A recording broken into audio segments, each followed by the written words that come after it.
말씀 가지고 거듭나지 아니하며 이란 제목의 말씀을 선포할 때에 주의 크신 은혜가 충만하시기를 간절히 바랍니다. 얼마 전에 재벌집 막내 아들로 다시 태어난다는 설정의 드라마가 인기를 끈 적이 있었습니다. 드라마의 주인공이 대기업에 입사해서 아주 종처럼 아주 죽기 살기로 일했는데 기업의 비리를 숨기기 위해서 억울한 죽임을 당하죠. 그런데 그 대기업 회장의 손주로 다시 태어나서 복수를 한다라는 그런 이야기였습니다. 그런 이야기들의 설정이 많죠. 다시 태어난다든지 아니면 과거로 돌아간다든지 젊어진다든지 새롭게 시작하고 싶은 그런 사람들의 마음을 담은 것이 아닌가 그런 생각을 해봅니다. 여러분, 세상이 참 불공평하죠. 사실 태어나보지 흙수저인 것입니다. 금수저인 사람들은 나보다 벌써 출발점부터 다른 것이죠. 1km 앞서서 달려가고 있으니 도저히 따라잡을 수가 없는 것입니다.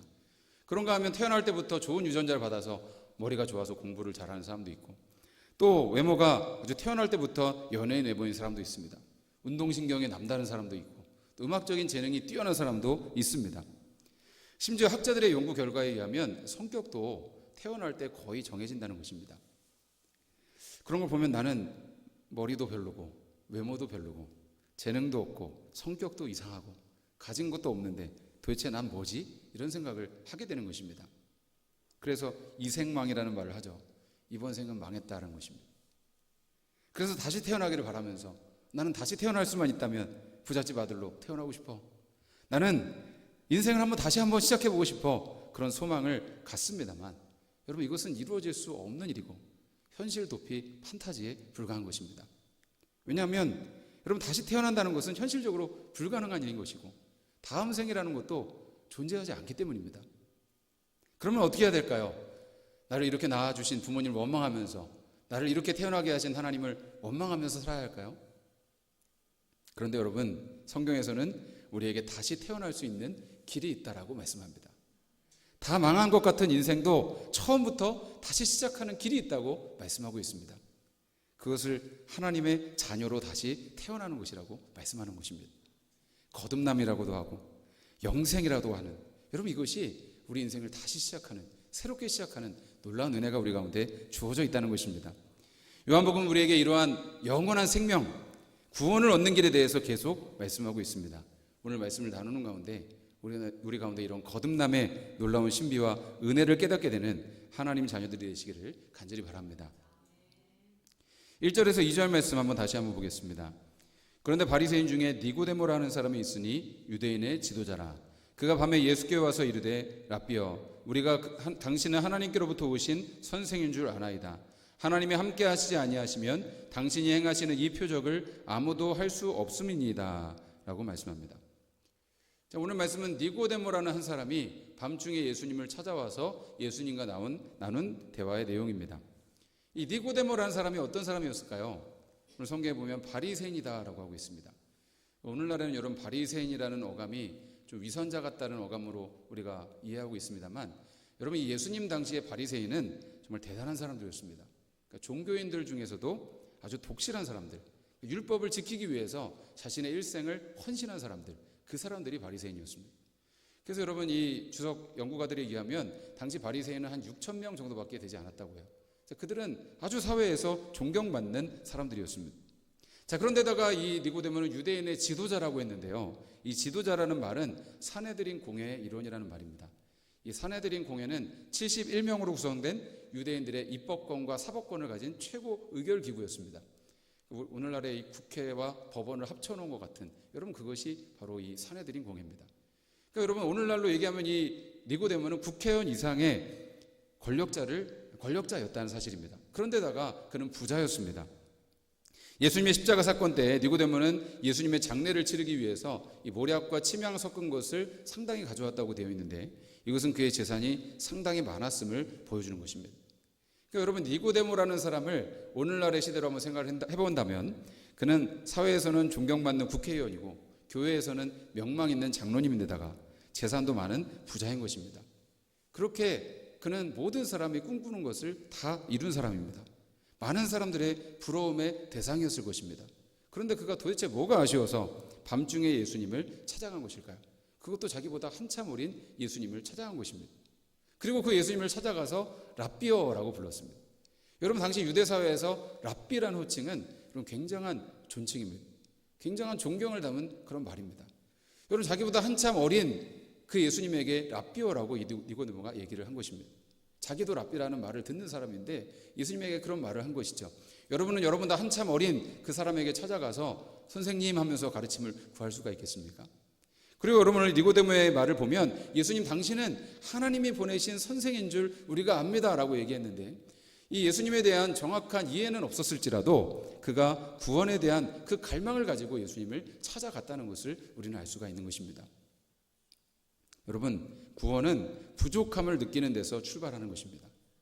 아무리 사회적인 성공을 이루고 종교적으로 많은 덕을 쌓았고 경제적으로 많은 것을 가지고 있어도 사람은 만족하지 못합니다.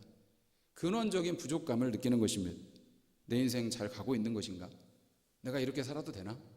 나는 구원받았나? 영생을 얻었나?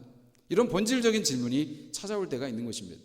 구원은 이렇게 부족함을 느끼는 데서 시작이 되는 것입니다. 모든 것이 다 갖춰져 있고 부족함이 없는 사람은 예수님을 찾지 않습니다. 그런데 많은 사람들은 이 질문을 애써 무시하려고 합니다. 뭘 그런 걸 신경 써? 뭐 그렇게 인생에 심각해? 그냥 즐기면서 사는 거지. 그냥 재밌게 사는 거지. 뭐 그렇게 심각한 얘기를 해? 여러분, 이렇게 얘기합니다. 심지어 성도님들 중에서도, 목회자 중에서도 영적인 문제에 관심을 갖지 않는 분들을 저는 많이 보았습니다. 그래서 이야기가 통하지 않는 것이죠. 그런 사람은 진리를 찾기 위해서 자기 자존심을 버리지 않습니다. 여러분 안에 구원에 대한 갈망이 있고 정말 예수님을 알고자 하는 간절함이 있습니까? 그런 갈망이 없다면 여러분 아직 구원의 길을 시작조차 하지 못한 것일 수 있습니다. 교회를 몇십 년 다녔다고 해서 집사, 권사, 목사라고 해도 그것이 구원을 보장해 주는 것이 아닙니다. 니고데모는 이미 종교적으로, 사회적으로 다 이루었던 사람입니다. 그보다 열심히 살 수도 없고 그보다 더 많은 것을 이룬 사람도 흔치 않았을 것입니다. 그런데도 가슴에 난 구멍이 채워지지가 않는 것입니다. 여전히 마음이 공허하고 영혼의 근원적인 문제가 해결되지 않았습니다. 여러분, 이것이 인간의 본질입니다. 여러분, 우리가 아주 부러워하는 누구가 있다면 그 사람에게는 두려움이 없을까요? 아주 잘생기고 예쁜 사람이 있다면 여러분, 그 사람은 자기 얼굴에 만족하고 살까요? 내가 간절히 원하는 그것을 얻으면 내가 원하는 건 이런 게 아니었는데 라고 생각하는 것이 인간입니다. 그래서 모든 이들에게는 복음이 필요한 것입니다. 상류층이었던 니고데모에게도 복음이 필요하고 요한복음 4장에 나오는 밑바닥 인생이었던 사마리아 여인에게도 복음이 필요한 것입니다. 성공한 사람에게도 복음이 필요하고 망한 사람에게도 복음이 필요합니다. 노인에게도 복음이 필요하고 어린 아이에게도 복음이 필요합니다. 가장 성공한 사람이나 죄악으로 실패한 사람이나 하나님께 올 때는 다 똑같은 죄인이기 때문인 것입니다. 이 니고데모는 예수님에 대한 소문을 들었습니다. 그분이 전하셨던 말씀, 그분이 일으키셨던 놀라운 기적에 대한 소문을 들었습니다. 그래서 그의 마음속에는 이런 생각이 들었습니다. 예수님, 그는 혹시 하나님 보내신 메시아가 아닐까? 그분은 내가 가진 질문에 대한 답을 가지고 계시지 않을까? 예수, 그분은 내 삶의 이런 목마름을 해결해 주실 수 있지 않을까? 이런 소망과 믿음이 그에게 생기기 시작했습니다. 그래서 그는 체면을 무릅쓰고 밤중에 예수님을 찾아온 것입니다. 그것이 구원의 시작이었습니다. 사랑하는 성도 여러분, 주님께로 나오십시오. 예수님을 찾으십시오. 오직 그분만이 우리에게 영원한 생명을 주실 수 있습니다. 예수님만이 우리의 삶에 이 근원적인 목마름과 문제를 해결해 주실 수 있는 것입니다. 예수님이 그런 니고데모에게 뭐라고 말씀하십니까? 3절에서 5절 말씀을 보겠습니다. 예수께서 대답하여 이르시되 진실로 진실로 내게 이르노니 사람이 거듭나지 아니하면 하나님의 나라를 볼 수 없느니라. 니고데모가 이르되 사람이 늙으면 어떻게 날 수 있사옵나이까? 두 번째 모태에 들어갔다가 날 수 있사옵나이까? 예수께서 대답하시되 진실로 진실로 내게 이르노니 사람이 물과 성령으로 나지 아니하면 하나님의 나라에 들어갈 수 없느니라 라고 말씀합니다. 예수님은 니고데모에게 상투적인 인사를 건네지 않으십니다. 아, 의원님 오셨습니까? 아, 선생님 오셨습니까? 이런 인사를 하지 않으셨습니다. 예수님은 그가 누군지 어떤 지혜를 가지고 있는지에 대해서는 전혀 관심이 없으셨습니다. 그리고 그의 중심을 꿰뚫어 보시면서 말씀하십니다. 네가 거듭나지 않으면 하나님 나라에 들어갈 수 없다. 니고데모야, 너는 구원받기 위해서는 거듭나야 한다라는 것입니다. 여러분, 거듭난다는 말이 무슨 뜻입니까? 영어로 born again, 다시 태어난다는 뜻입니다. 이 거듭남이라는 말은 원어로 아노텐이라고 하는데요, 위로, 처음부터 다시라는 뜻을 가지고 있습니다. 구원은 위로부터 나는 것입니다. 우리가 육신의 생명을 얻을 때 우리 부모님에게서 태어나서 생명을 얻었던 것처럼 우리가 영적인 생명을 얻을 때에도 위로부터 영적인 부모이신 하나님에게서 태어나야 한다는 것입니다. 그렇지 않으면 너는 하나님 나라를 볼 수도 없고 들어갈 수도 없다. 그러니 너는 영적으로는 아직 태어난 것도 아니라는 거예요. 거듭나야 하나님 나라의 삶이 시작될 수 있으니 너는 신앙의 길을 처음부터 다시 시작해야 한다는 것입니다. 니고데모는 평생 종교적인 열심을 가지고 하나님을 위해서 최선을 다해 살았는데, 여러분 그것이 너무도 그에게 열심이 되어서 최고의 자리에 올랐는데, 그런데 너는 하나님을 모른다는 것입니다. 너는 하나님 나라도 모른다. 그러니 처음부터 다시 시작하라는 것입니다. 이것이 그에게 얼마나 청천벽력 같은 소리였겠습니까? 예수님은 니고데모에게 지금까지 네가 생각하고 믿어온 것은 진짜 신앙이 아니라고 말씀하신 것입니다. 마치 열심히 산을 올라갔는데, 그 산을 끝까지 올라가서 정상에 올라갔는데 이 산이 아니니까 처음부터 다시 시작하라는 것과 같은 말인 것입니다. 니고데모가 그래서 예수님의 말씀을 이해하지 못한 것이죠. 내가 늙었는데 어떻게 다시 나올 수 있습니까? 어머니 뱃속에 들어갔다가 다시 나올 수는 없는 건 아니겠습니까? 여러분, 그는 다시 태어난다는 의미를 육적인 생명으로 이해한 것입니다. 그런데 여러분, 예수님은 영적인 생명을 말씀하시는 거죠. 사람이 물과 성령으로 나지 아니하면 하나님의 나라에 들어갈 수 없느니라. 여러분, 사람이 어떻게 거듭날 수 있습니까? 어떻게 다시 태어날 수 있습니까? 물과 성령으로 다시 태어날 수 있다는 것입니다. 물이라는 것은 세례의 씻음을 의미합니다. 여러분, 세례라는 것은 예수님과 함께 죽었고 예수님과 함께 살았다는 것을 기억하는 의식입니다. 여러분, 구원은 이전에 내가 죽고 예수님과 함께 다시 사는 것입니다. 세상의 종교들은 자아를 강화하라고 해요. 열심히 노력해서 도를 쌓아라, 덕을 쌓고 종교적인 의를 쌓아라, 그렇게 이야기합니다. 그런데 여러분, 기독교는 자아가 죽어야 한다라고 말씀합니다. 완전히 다시 시작하라고 말씀합니다. 저주와 죽음과 심판에 뿌리 내리고 있던 인생을 하나님, 예수님, 성령님, 천국에 뿌리를 내리라는 것입니다. 그렇지 않으면 콩 심은 데 콩 나고 팥 심은 데 팥 나는 것처럼 타락한 육신의 본성으로는 아무리 선한 것을 심는다고 해도 결국은 썩은 열매밖에 거둘 수가 없다는 것입니다. 여러분, 신앙은 하던 일을 발전시켜 나가는 것이 아닙니다. 거듭남은 거짓말 10번 하던 것을 5번으로 줄이는 것이 아닙니다. 술 많이 마시다가 조금 줄여서 마시는 것이 아닙니다. 2번 싸울 것을 1번으로 줄이는 것이 아닙니다.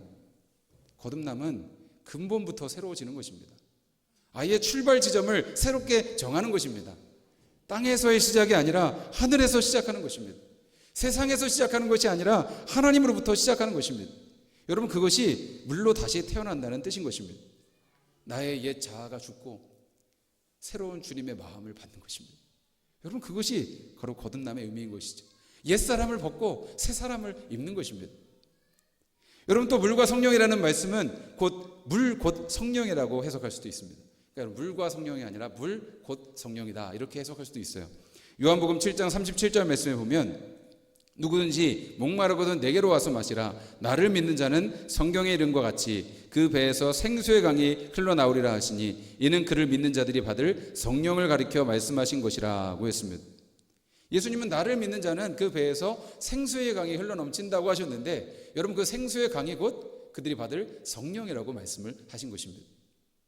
여러분, 사람이 어떻게 거듭날 수 있습니까? 성령으로 다시 태어나는 것입니다. 우리가 어떻게 하나님을 알고 어떻게 예수님이 믿어지고 어떻게 하나님 나라에 들어갈 수가 있습니까? 성령이 우리 안에 들어오실 때 가능해지는 것입니다. 성령이 우리 안에 임하실 때에 영원한 생명이 우리 안에 들어와서 예수의 생명으로 살게 되는 것입니다. 여러분, 이것을 어떤 목사님은 여인이 이제 결혼해서 임신하는 것으로 그렇게 설명을 하시더라고요. 저는 제가 경험해 본 것은 아닙니다만 아내가 경험한 것을 간접적으로 경험해 봤습니다. 임신을 하면 처음에는 임신한 것도 잘 몰라요. 그런데 점점 몸에 변화가 일어나죠. 입덧을 하게 되고 입맛이 변하게 되고 감정도 변화되게 되고, 그러다 보면은 점점 배가 불러와서 출산을 하게 되는 것입니다.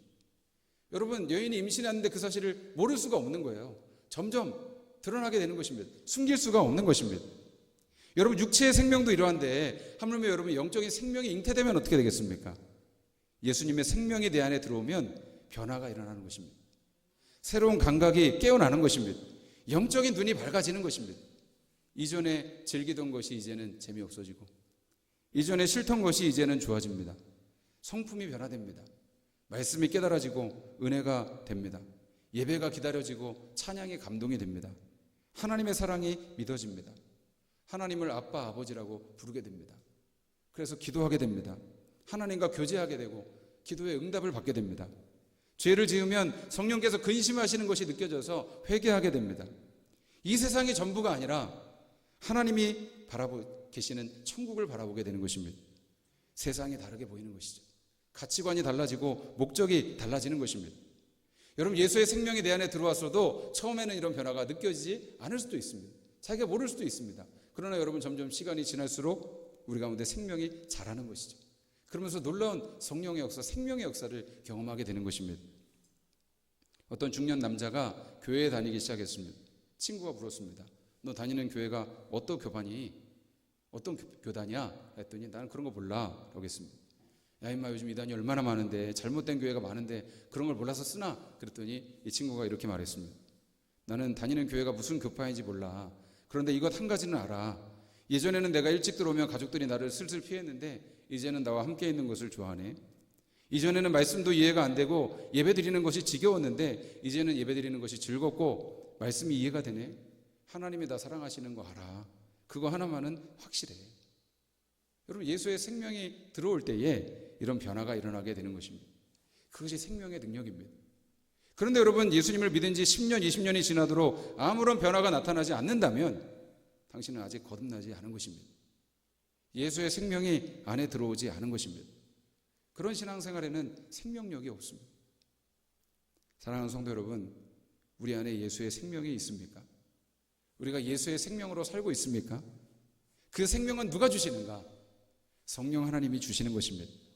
물과 성령으로 나지 않냐면 하나님 나라에 들어갈 수 없다. 성령께서 우리 가운데 임하셔서 그 은혜를 주시고 그 생명을 주시고 주님을 알게 하시는 것입니다. 여러분 그러면 어떻게 성령을 받습니까? 오늘 6절에서 8절 말씀 우리 다시 한번 같이 읽겠습니다.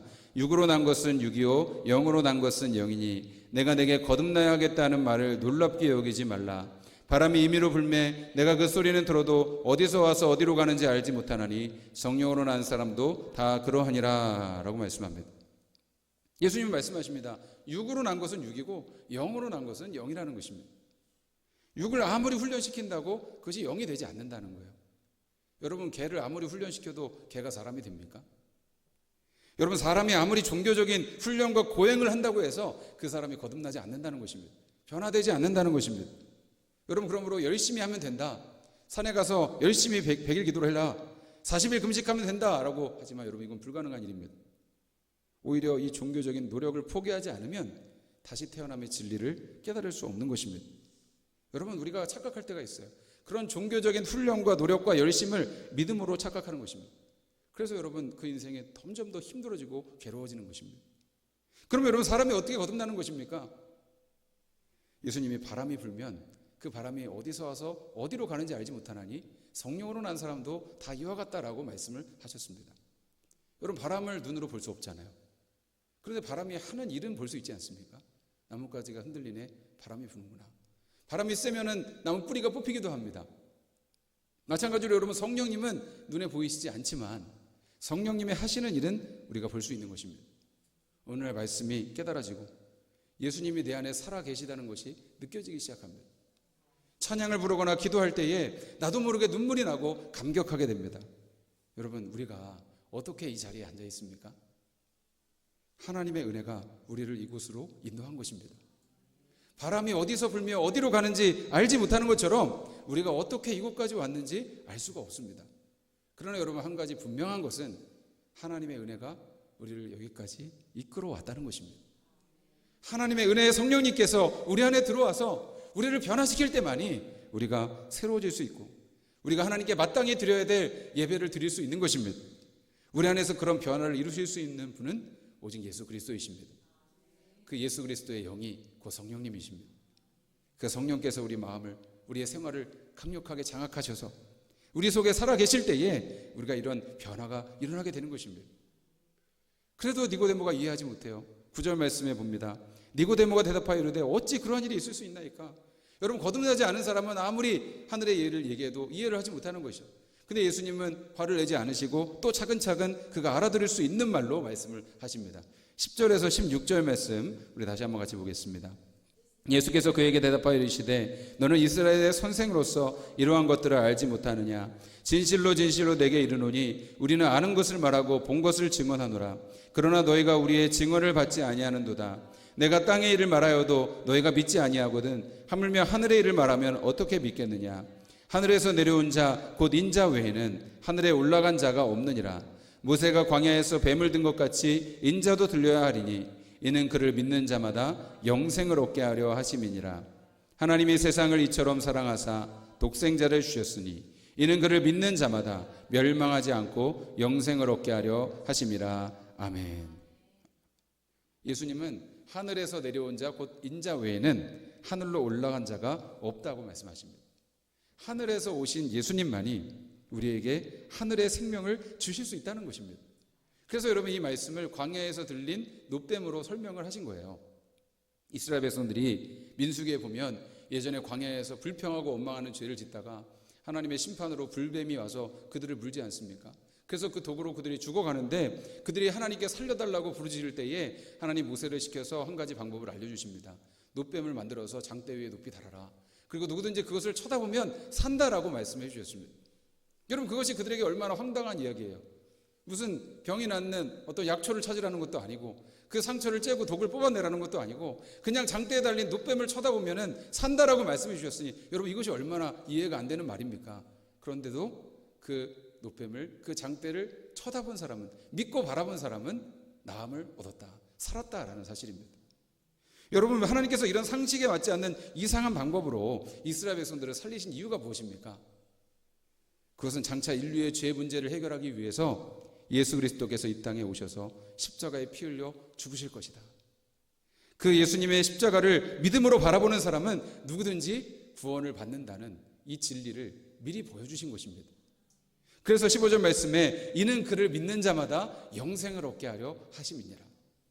여러분, 이전에는 니고데모에게 거듭나야 된다고 말씀하셨는데 오늘 15절 16절에는 믿는 자마다 영생을 얻는다고 말씀해 주지 않았습니까? 여러분, 거듭남이 무엇입니까? 예수님의 십자가 부활을 믿는 것입니다. 여러분, 그것이 거듭나는 것입니다. 이 말씀에 이어서 그 유명한 요한복음 3장 16절 말씀하셨죠. 너무도 유명한 말씀 같이 한번 있습니다. 하나님이 세상을 이처럼 사랑하사 독생자를 주셨으니 이는 그를 믿는 자마다 멸망하지 않고 영생을 얻게 하려 하심이니라. 할렐루야. 우리가 어떻게 거듭납니까? 어떻게 예수의 생명이 내 안에 들어옵니까? 십자가에 달리신 주님을 바라보는 것입니다. 부활 이후 생명 되신 예수님을 믿음으로 바라보는 것입니다. 그러면 그 주님의 십자가의 은혜가 우리 가운데 들어오는 것입니다. 주님, 저는 그 주님의 십자가의 은혜가 필요한 죄인입니다. 주님, 그 주님을 믿는 자에게 구원을 주시겠다고 약속하신 그 주님의 약속의 말씀을 믿습니다. 확신하면서 바라보는 것입니다. 그러면 예수의 생명이 내 안에 들어오는 것입니다. 여러분, 우리가 왜 거듭나지 못합니까? 왜 예수를 오래 믿어도 변화되지 않습니까?